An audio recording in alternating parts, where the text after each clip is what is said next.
이재명 테마주가 요 근래에 엄청나게 올랐더라고요. 뭐 이재명 테마주는 이재명이랑 특별하게 관계도 별로 없는 사람들이에요. 그래서 저는 약간 궁금했던 게, 전 좀 테마주라고 하면 좀 거창한 어떤 좀 연결고리가 있는 건가 했더니 기사 내용 좀 자세히 살펴보니까 뭐 동창이어서, 뭐 아니면 내가 그 동네 출신이어서, 맞아요. 네, 이런 걸로 묶인. 원래 테마주가 그런 겁니다. 거의 사기에 가까운 게 테마주고요. 그 사람들도 테마주로 왜 묶었는지 그 이유도 잘 설명을 못해요. 정치인 관련주 중에서 진정한 정치인 테마주는 딱 한 종목밖에 없죠. 안랩. 안랩이야말로 정치인 테마주. 왜 안철수 요새 유명하잖아요. 독일의 신문에서도 나왔던데. 아니 안 그래도 윤석열 탄핵을 당한 그 기사가 나면서 안철수 의원의 사진 앉아 있는. 아니 안철수 사진에 사진을 실은 거예요. 윤석열 이렇게.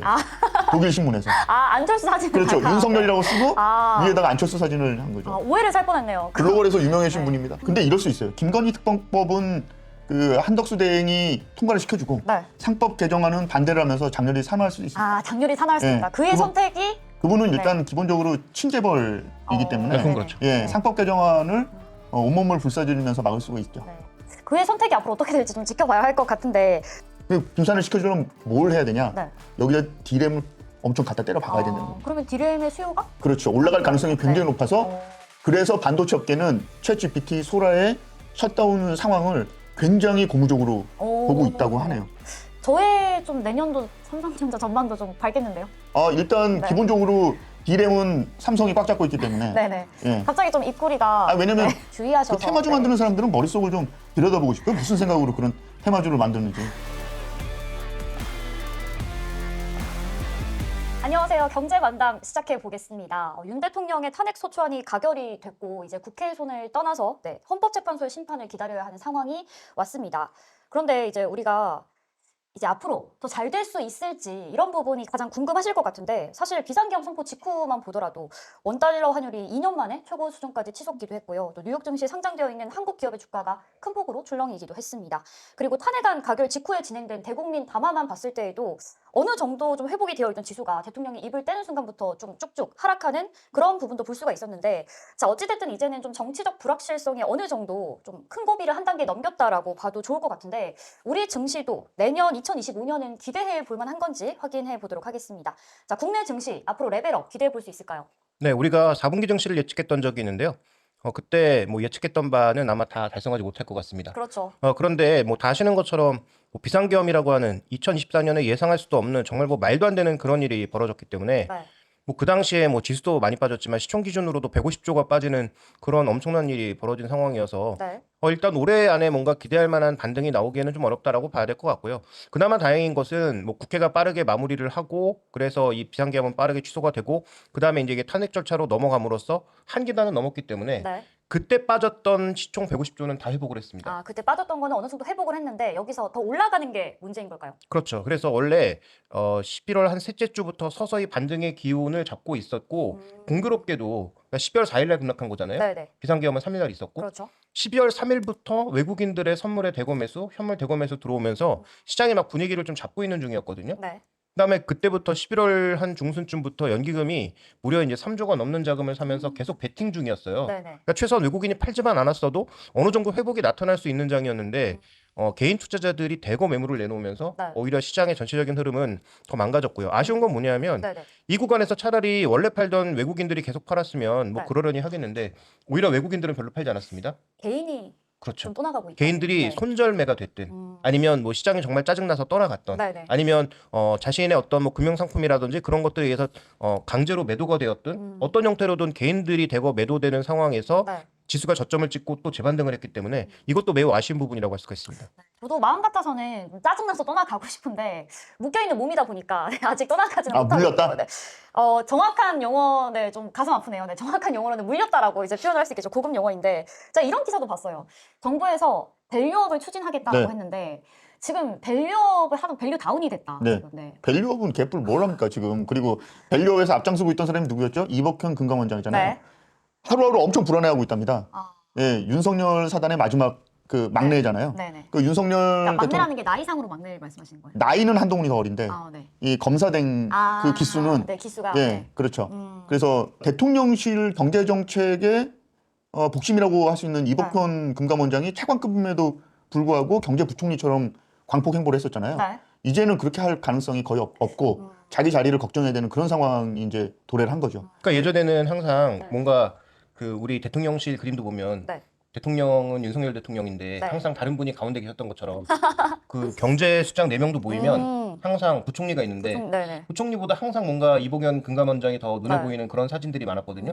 근데 최근에 다시 사진의 전면에는 네. 이복현 금감원장 잘 안 보이고 최근에 최상목 부총리가 많이 눈에 띄게 보이고 있죠. 네네. 그래서 전면에 나서서 여러 가지 얘기들을 하고 있습니다. 뭐 물론 탄핵 절차가 완성이 돼서 새 네. 정부가 되면 뭐 이분도 금방 가시겠지만 네네. 어쨌든 지금 뭐 굉장히 다양한 얘기를 하고 있단 말이에요. 네네. 뭐 지금 부양책 얘기도 나오고 있고 네. 그다음에 뭐 지금 트럼프 2기와의 어떤 통상 정책들이라든지 이런 경제 그림에 대해서는 꽤 강하게 여러 가지 드라이브를 걸고 있어서 네. 그래서 그동안은 뭐 지금 국장이 얘기한 대로 이복현 부총리가 아닌가 싶은 뭐 약간 그런 뉘앙스였지만 네. 최근 들어서 분위기는 조금 최성목 부총리 중심으로 바뀌고 있는 게 아닌가. 그래서 어떻게 보면 지금 한덕수 대행도 전체적인 그 모피아 출신, 네네. 완전 그 기획재정부 출신의 그 공무원 출신인데 이쪽이 갑자기 딱 두각이 나타나 보이는 그런 구간으로 좀 접어들고 있는 것 같긴 합니다. 그런데 네. 다음 정권이 들어서는 게 이제 얼마 남지 않았다고 판단이 되면 네. 이 사람들은 할 수 있는 게 거의 없어요. 아니 그렇죠. 예, 현상 유지만 하는 것뿐이에요. 뭘 어떤 정책을 하겠어요? 근데 그건 또 그런 거 있잖아요. 네. 뭐 현상 유지는 네. 복지부동 공무원이 제일 잘한다. 그러니까. 지금 벌써 일을 안 하기 시작하는 그 상황이 계속 여기저기서 네. 보이고 있고 이복헌 원장 같은 경우에는 지금 너무 불안해가지고 내부에서 정책을 계속 내놓으라 그런데요. 지금 무슨 정책을 내놓겠어요? 그러니까 지금 올스톱이죠. 알참인데. 그 이제 다음 정부 정책과 관련된 뭐 이런 기업들이나 혹은 이것 때문에 떠오르고 있는 그런 테마주도 요즘 좀 있다고 하는데 저희가 그때 국장님께서 이제 보내준 기사 확인해 보니까 네. 이재명 테마주가 요 근래 엄청나게 올랐더라고요. 뭐 이재명 테마주는 이재명이랑 특별하게 관계도 아니, 별로 없는 사람들이에요. 그래서 저는 약간 네. 궁금했던 게 네. 전 좀 테마주라고 하면 좀 거창한 어떤 좀 연결고리가 있는 건가 했더니 기사 내용 좀 자세히 살펴보니까 뭐 동창이어서 네. 뭐 아니면 내가 그 동네 출신이어서 맞아요. 네, 이런 걸로 묶인 원래 이런 테마주가 네. 그런 겁니다. 거의 사기에 가까운 게 테마주고요. 그 사람들도 테마주로 왜 묶었는지 그 네. 이유도 잘 설명을 못해요. 아... 이 정치 테마주는 네. 기본적으로 그 세력이 들어갈 가능성이 굉장히 높고 그 다음에 사이즈들이 굉장히 작아요. 스몰캡이라고 네. 부르기도 좀 어려운 동전주? 그런 거기 때문에 그런 테마주들은 아마 제가 알기로는 실탄 50억 가지고도 등락을 결정할 수 있는 거의 그 수준인 걸로 제가 알고 있거든요. 말씀하신 대로 뭐 시가총액이 대부분 1,000억 미만이어서 좀 상당히 위험 요소가 있다라고 하던데 이 부분 어떻게 보시나요? 그러니까 지금 뭐 정치인 테마주는 대부분 성격이 그렇고요. 네. 뭐 정책 테마주도 마찬가지예요. 뭐 예전에 MB 정부 때 뭐 4대 강인이 뭐니 해서 네. 문제가 됐던 종목군들 중에서 주가로 보면 뭐 10배 오른 종목도 꽤 있는데요. 근데 그런 종목군들이 정말 의미 있는 어떤 실적을 올릴 수 있는 회사였냐? 그렇지 않았고요. 그렇죠. 10배 올랐다가 결국은 다 제자리 돌아왔고요. 그래서 정치인 관련주 중에서 진정한 정치인 테마주는 딱 한 종목밖에 없죠. 네. 안랩. 아. 안랩이야말로 정치인 테마주. 네. 규모도 있을 뿐더러 네. 안랩은 그래도 뭐 회사의 뭐 기술력이나 이런 건 뭐 여기서 평가하지 않겠지만 네네. 어쨌든 글로벌 큰 ETF 안에도 들어가 유일하게 네. 들어가 있는 기업이기도 합니다. 네네. 보안 그런 ETF 안에. 왜 안철수 요새 유명하잖아요. 독일의 신문에서도 나왔던데. 아니 안 그래도 그 윤석열 네. 탄핵을 당한 그 기사가 나면서 네. 안철수 의원의 사진 숫자 앉아 있는 안철수 사진에 네. 사진을 실은 거예요. 윤석열 이렇게. 독일 신문에서. 안철수 사진을 그렇죠. 갖다. 윤석열이라고 쓰고 아. 위에다가 안철수 사진을 한 거죠. 오해를 살 뻔했네요. 글로벌에서 유명해진 분입니다. 근데 일단은 뭐 안철수가 앞으로 대선 출마는 할 생각이 없다라고 말을 하긴 했는데. 누가 뽑아줘요 안철수를. 그러니까 그런 이런 안랩도 네. 동반 상승하고 있다고 하니까. 아니, 근데 이번에 그런 정치인 관련주가 꽤 여러 네. 개가 올랐고 네네. 더 조금 앞서 나간다고 생각이 드는 건 네. 오늘 이제 우리가 월요일 날 녹화하고 있는데 네. 오늘 오른 종목은 어떤 종목이 또 반짝였냐면 네. 우원식 테마주가 또 움직입니다. 네. 우원식 국회의장 말하는 거죠? 네, 국회의장이 최근 들어서 좀 두각을 나타내다 보니까 네네. 또 이분과 연관돼 있는 그런 뭐 테마주들까지 맞잡고 있는데 저 아무 의미 없다고 보고요. 네네. 그 다음에 또 하나 이제 중요한 건 우원식 그 테마주가 뜨면서 우원식 의장이 어떤 얘기 했나까지 이제 테마주로 오르는 거죠. 네네. 그래서 이분이 뭐 태양광, 풍력 이런 쪽에 좀 방점을 찍었다고 해서 그런 종목도 오르다가 또 오후장에 다 밀렸단 말이에요. 그래서 지금 현재 구간은 시장이 워낙 어렵고 힘들다 보니까 약간 이렇게 뭔가 빠르게 회전이 돌 수 있는 그런 네. 종목군들이 움직임이 나타나고 있고요. 그다음에 만약에 이제 민주당 정부로 옮겨간다고 했을 때 네. 그러면 우리가 지금 좋은 부분도 얘기했지만 반대로 윤석열 정부가 힘을 줬던 부분들이 대거 힘이 스톱될 수 빠지는 있겠죠? 부분도 그쵸? 있죠. 네네. 네. 그런 부분 어떤 부분일까요? 뭐 대표적으로 원전이 가장 이제 어. 대표 산업이라고 봐야 되겠죠. 네. 뭐 그러니까 윤석열 정부가 뭐 지금까지 한 거 보면 가장 대표적인 건 전 정부 이게 이제 최고 아닙니까? 뭐 지금까지 네. 뭐 다른 거 얘기는 임기의 절반을 왔는데 그쵸? 임기의 절반 네. 동안 뭐 계속 얘기한 계속해서, 거는 네네. 뭐 대외 관계 뭐 자기들이 뭐 개선했다고 하지만 네. 돈 몇천억 써서 20몇 표 얻어온 게 엑스포의 결과물이기도 하고 네. 그다음에 뭐 전정부 탓만 계속 하고 있는데 일단 그 전정부 탓 같은 거 하지 않고 나름 꾸준하게 추진한 정책은 원전이에요. 그래서 신한울 3, 4기 같은 것들 다시 재개시키고 했는데 네. 이게 이제 만약에 정부가 바뀌게 된다면 다시 옛날로 돌아가지 않겠느냐, 원전을 억압하는 정책으로 돌아가지 않겠느냐, 뭐 그런 방향성이 네. 나오고 있는데 그래서 뭐 피해주로 일부 좀 종목들이 언급이 되면서 급하게 떨어지는 종목들 있고요. 그다음에 이제 아까 잠깐 얘기가 나왔지만 지금 일본이 잘 되는 걸 보고 우리가 따라하려고 했던 게 밸류업이잖아요. 네, 그렇죠. 그래서 밸류업 관련주들도 굉장히 잘 올랐다가 이 정부의 그립이 떨어지는 순간 네. 가장 많이 또 초기에 빠졌던 종목이 금융주들이었어요. 그래서 이제 그런 종목군들의 급락이 있었기 때문에 이렇게 정부 정책에 기대서 올랐던 종목군들의 하락도 하나의 또 특징으로 볼 수가 있었죠. 한덕수 대통령 대행이 되면서 네. 그 가장 이 주식시장에서는 눈여겨봐야 될 게 상법 개정안이에요. 그렇죠. 예, 네. 상법 개정안을 민주당이 계속 올릴까 말까 고민하면서도 제일 머리가 아팠던 게 뭐냐면 네네. 윤석열 대통령이 거부권을 행사할까 봐 되게 고민이었었거든요. 네네. 근데 이제 한덕수 대행이 거부권을 행사할까요? 그거는 좀 쉽지가 않을 것 같아요. 눈치를 좀 보게 된다는 말씀이시죠? 왜냐면 한덕수 대행이 어떤 정책을 능동적으로 이렇게 시행하거나 그러기는 좀 어려운 부분이 좀 있거든요. 지금 정치권 얘기를 들어보면 굉장히 뭐 해석이 분분한데 네. 그건 과거에 고건 대행이 했던 그 전례가 있기 때문에 노무현 때.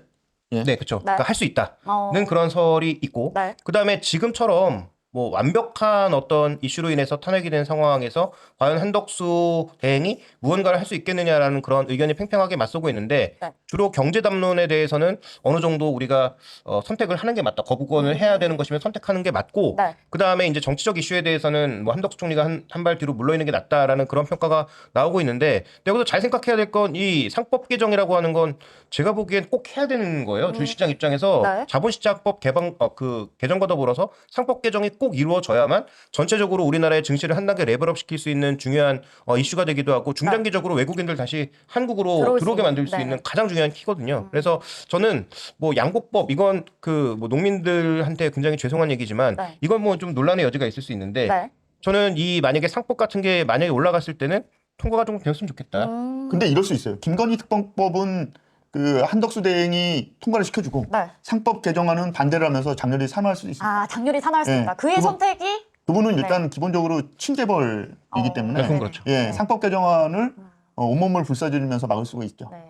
그의 선택이 앞으로 어떻게 될지 좀 지켜봐야 할 것 같은데 그리고 제가 또 궁금했던 부분이 지금 대통령 탄핵 가결이 이제 3번째이지 않습니까? 네. 네, 그 전에 있었던 뭐 노무현 대통령 탄핵 가결 때랑 그다음에 박근혜 전 대통령이 탄핵 가결 때 이 증시의 방향이 둘 다 달랐다고 하더라고요. 근데 우리 지금 현재가 어떤 상황을 따라가게 될지도 좀 궁금하거든요. 두 번의 사례와 완벽하게 다른데요. 네네. 지금 노무현 탄핵 때는 네. 뭐가 있었냐면 그때는 중국이 성장하고 있었어요. 우리가 중국의 중간재를 대던 시기였기 때문에 네. 그때는 탄핵 이슈 자체가 별로 증시에 큰 영향을 주지 않았습니다. 뭐 네. 아주 일시적이었어요. 근데 박근혜 때는 조금 이제 영향이 있었는데 네. 그때는 반도체가 너무 좋아서 반도체가 뭐 엄청나게 치고 올라갈 때라서 네. 탄핵을 금방 극복하고 그래서 탄핵이 한 3월인가 이루어졌는데 네. 실제로 12월에 저점 찍고 그다음부터 계속 올랐어요. 근데 지금 우리 증시는 그렇지 않아도 떨어지고 있었는데 네. 이 여름부터 떨어지고 있는 건데 떨어지는 이유가 우리가 미국 쪽에 그립이 떨어지면서 지금 외국인들이 네. 팔고 떨어지고 있는 거란 말이에요.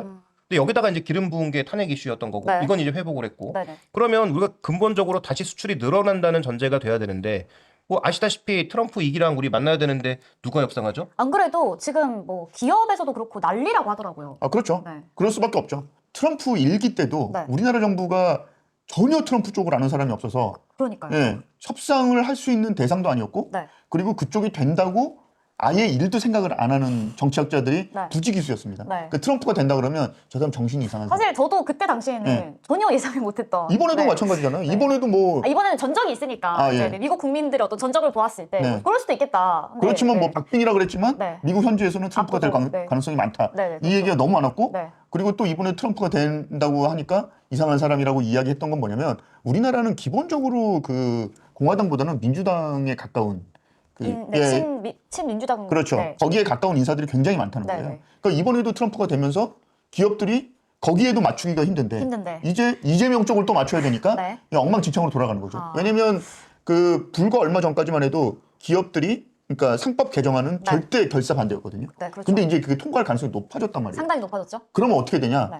이제는 거기에 맞춰서 뭔가를 해야 되는데 그런 준비가 전혀 안 돼 있는 상태에서 지금 두 가지 패러다임이 다 바뀌는 그 시기이기 때문에 기업인들은 열받을 수밖에 없는 거예요. 그러네요. 우리 정부와 미 정부 둘 다 신경을 써야 하는. 그렇죠. 그리고 또 지금 트럼프 정부가 1월 20일 날 출범을 했을 때 과연 어떤 정책들을 들고 나올지도 확인해야 되지만 더 이제 중요한 건 그에 대응하는 EU하고 중국이 어떻게 대응할 것인지도 우리 살펴봐야 되는데 중국은 대대적으로 부양책 쓰겠다라고 이미 공언을 한 상태예요. 그다음에 경제공작회의는 끝났어요. 근데 이제 실제 구체적 대책이나 이런 것들은 3월 달에 전인대에서 나올 거예요. 그러면 1월 달에 그 트럼프가 여러 가지 정책들을 쭉쭉쭉쭉 내놓고 나면 그러면 이에 대한 대응 정책들이 중국이 쭉쭉 나오기 시작하면서 아마 1월부터 3월까지는 국제 어떤 무역의 새로운 룰이 정착되는 시기일 가능성이 높습니다. 근데 이 구간은 우리가 어떤 시기냐? 아무리 빨라봐야 헌재 판결이 3월 정도에 나올 거예요. 그렇죠. 그렇죠. 그러면 생각해보면은 최대. 그렇죠. 아니, 그러니까 180일이라서 길긴 한데 어차피 사안에 이제 그 전에 상황을 보았을 때 그렇게 복잡하지 않은 상황이기 때문에 결론은 빨리 나올 것 같은데 그렇게 본다면 3월달 정도에 이제 결정이 나고 그 다음에 선고로 간다고 봤을 때 그러면 그 3월까지 우리는 권력 공백인 상황에서 과연 그러면 한덕수 대행이 그쪽 팀과 만나서 계속 조율할 수 있나? 그 다음에 탑다운으로 그 거래한다는 트럼프의 거래 방식상 확실한 주인이 아닌 한덕수 대행과 무언가 거래를 할 수 있을까라는 불확실성이 있죠. 그러면 미국의 대응과 중국의 대응에 맞춰서 우리의 방식이 결정돼야 되는데 그러면 미국과 결정하지도 못했는데 중국과 뭘 결정할 수 있겠어요. 그러네요. 그러니까 지금 우리가 뭐 한 계단 넘었다고 해서 지금 쉽게 볼 수 있는 게 별로 없어요. 그래서 이걸 우리가 앞으로는 좀 길게 지켜봐야 된다 이렇게 좀 그나마 좀 나은 건 뭐냐면 더불어민주당, 그러니까 민주당 쪽에서는 그 외교 자체를 전략적 모호성을 가지고 중국에도 붙었다가 미국에도 붙었다가 이렇게 하면서 이제 저울질을 하면서 박쥐 소리를 들어가면서도 거기서 중간에서 어느 한쪽에 힘을 실어주지 않고 실리를 취하는 그런 외교를 취했었는데 윤석열 정부 같은 경우에는 아예 그냥 친미 친일로 그냥 그냥 몰빵을 했었거든요. 그렇죠. 그러니까 오히려 새 정부가 들어서서 그런 전략적 모호성을 가지고 대미 외교를 하는 게 우리한테는 더 좋을 수가 있다. 왜냐면 국민의힘 쪽에서 대통령이 될 가능성은 지금으로서는 굉장히 작다고 봐야 되거든요. 이분들은 정권 재창출을 할 수 있는 분들이 아니에요. 지금 상황에서는. 앞으로도 이 다음이 되면 모르겠지만 다음번에는 불가능하기 때문에 민주당 쪽에서 그런 전략적 모호성을 갖고 있다는 건 우리 경제에도 괜찮을 수 있다. 이런 생각이 들고요. 또 한 가지는 이런 겁니다. 대통령이 온전히 자기의 정책, 자기가 하고 싶은 거를 예산에 반영해서 시작하는 게 3년 차예요. 3년 차. 그러니까 이제 막 이제 막 시작하려고 그랬는데 윤석열 대통령이 자빠졌잖아요. 그래서 본인이 하고 싶은 건 아무것도 못합니다. 오히려 우리나라한테는 더 기회일 수 있습니다. 오히려 그냥 제로 베이스로 그냥 시작하는. 예, 맞아요. 그리고 또 한 가지 이제 뭐 긍정적으로 그나마 또 해석해 볼 수 있는 건 어쨌든 새 정부 출범은 뭐 3월 이전에 탄핵 판결이 나오게 되면 두 달 그 안에 또 선고를 해야 되니까 그러면 5월 달 정도에는 아마 선고를 할 수 있다 이렇게 보는 거잖아요. 그럼 5월 달에 예를 들어 선거를 해서 만약에 새 정부가 출범을 하게 되면 가장 먼저 할 수 있는 건 뭐겠어요? 재정 부양이거든요. 가장 결국은, 중요하죠. 그렇죠. 내수 부양을 아마 강하게 쓸 가능성이 높기 때문에 그런 관점에서 보면 수출 회복도 지금 우리가 생각하는 건 아무리 빨라야 내년 2분기부터 다시 회복될 거라고 보는데 그러면 수출 회복 시기와 만약에 정부의 내수 부양 시기가 맞물려 들어가면 상반기까지는 어려워도 하반기에는 뭔가 좀 우리가 방점을 찍을 수 있는 반등의 기회가 있을 수 있어요. 그래서 그런 반등의 시기가 정책적으로 모인다라고 하는 것은 그나마 좀 다행일 수 있다. 뭐 물론 이것도 여러 가지 시나리오가 맞는다는 전제가 깔리긴 하지만 그래도 저는 이런 측면에 있어서 상반기보다는 하반기에 좀 기대할 측면이 있고 하반기가 기대되기 때문에 투자의 시기는 상반기 후반 쪽 그러니까 1분기 후반 쪽 정도가 투자의 적기가 아닌가 좀 이렇게 봐야 될 것 같습니다. 그리고 반도체 쪽이 이제 우리나라는 중요하잖아요. 중요하죠. 그 오픈 AI가 내놨던 영상 AI 소라가 유료로 내놨었는데 셧다운이 됐습니다. 왜냐면 너무 몰려가지고 방법이 없었던 거예요. 너무 트래픽이 몰리니까 그냥 다운이 된 거예요.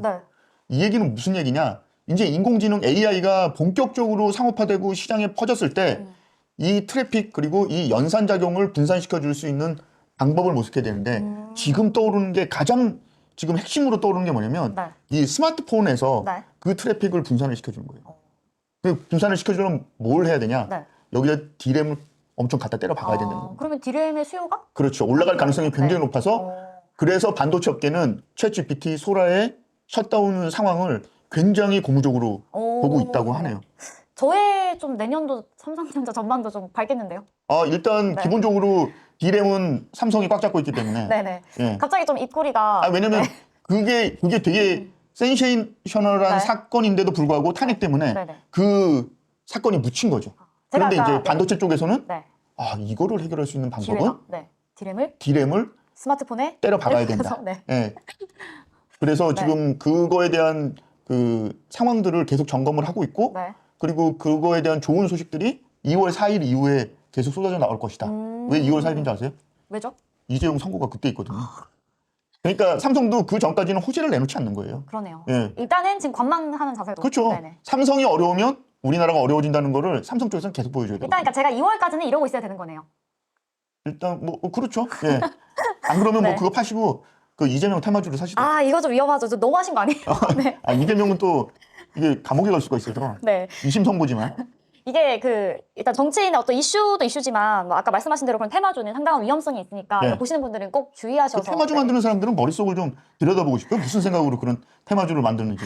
이거 왠지 셔츠로 나갈 것 같아요. 그걸 만들어서 장사하는 사람들도 있어요. 장사까지. 오.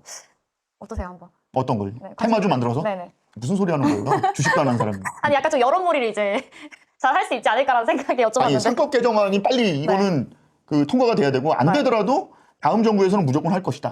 그렇죠. 이거는 확실해요. 네.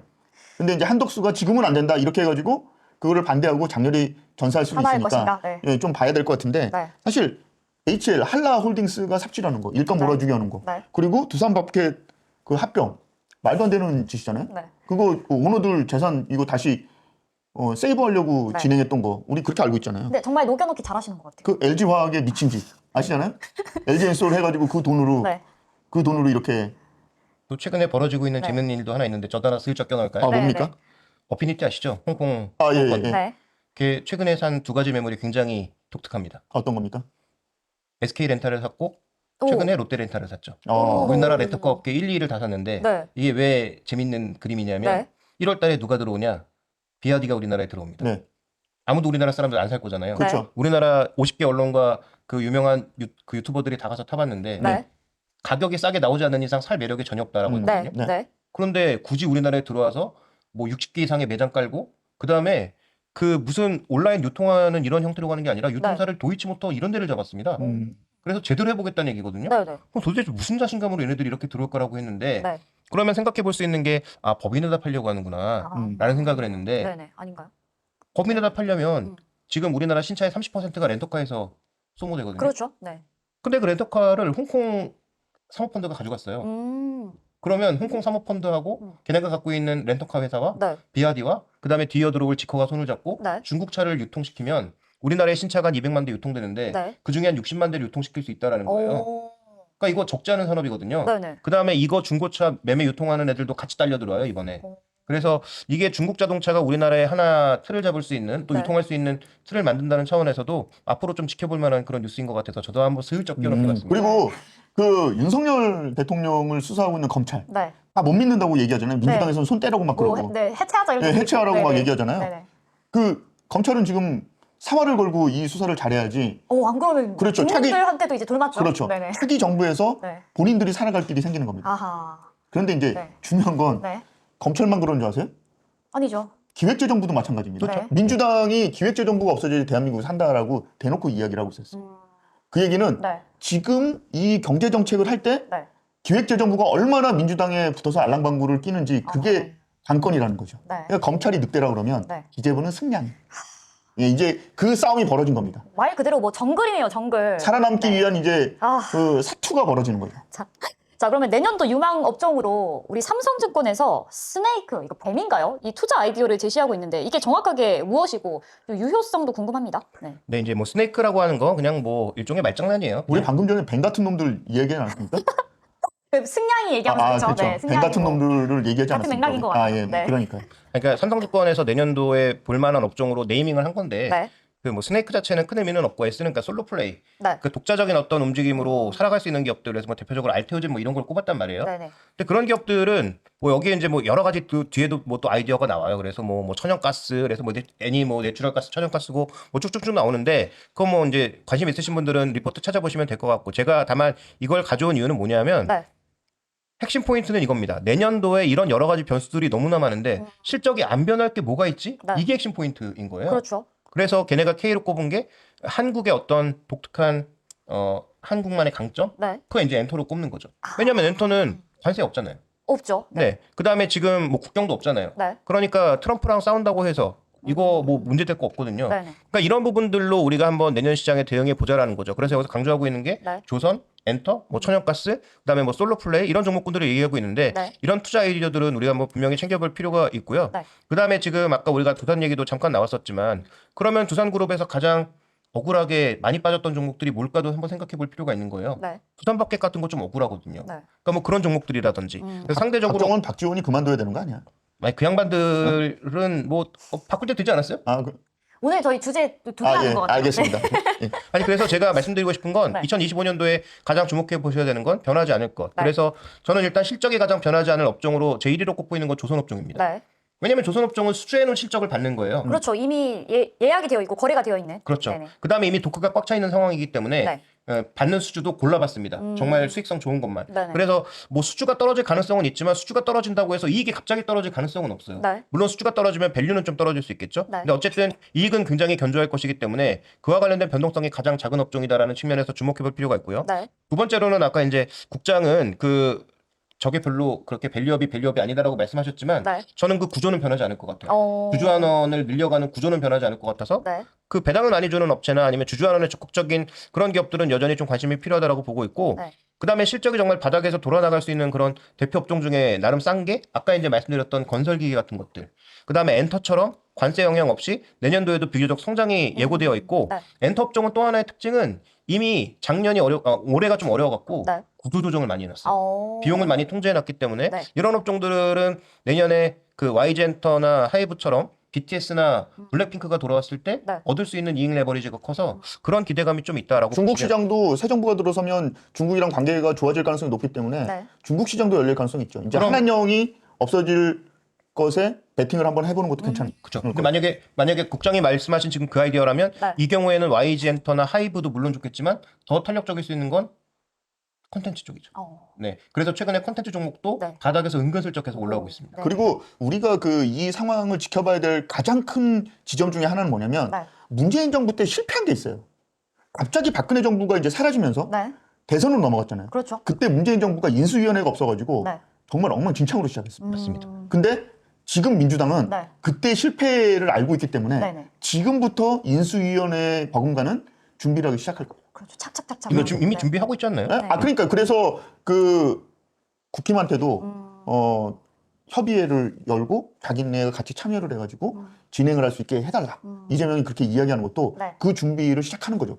벌써 이제 그 정권을 인수해가지고 바로 넘어갔을 때 그 버퍼가 없이 시작할 수 있는 준비를 시작했다. 그거를 얼마나 남은 기간 동안에 잘하느냐에 따라서 네. 앞으로 우리나라 경제가 어떤 방향으로 할지 예측할 수 있게 되는 그런 상황이 되는 거죠. 네.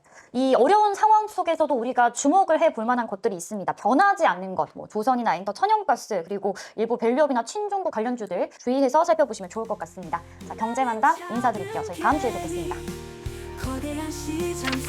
구독, 좋아요. 알림 설정. 열심히 살겠습니다. 언젠가 빛을 볼까 눈물 속에 웃으며 다시 일어나 이 길의 끝엔 무엇이 있을까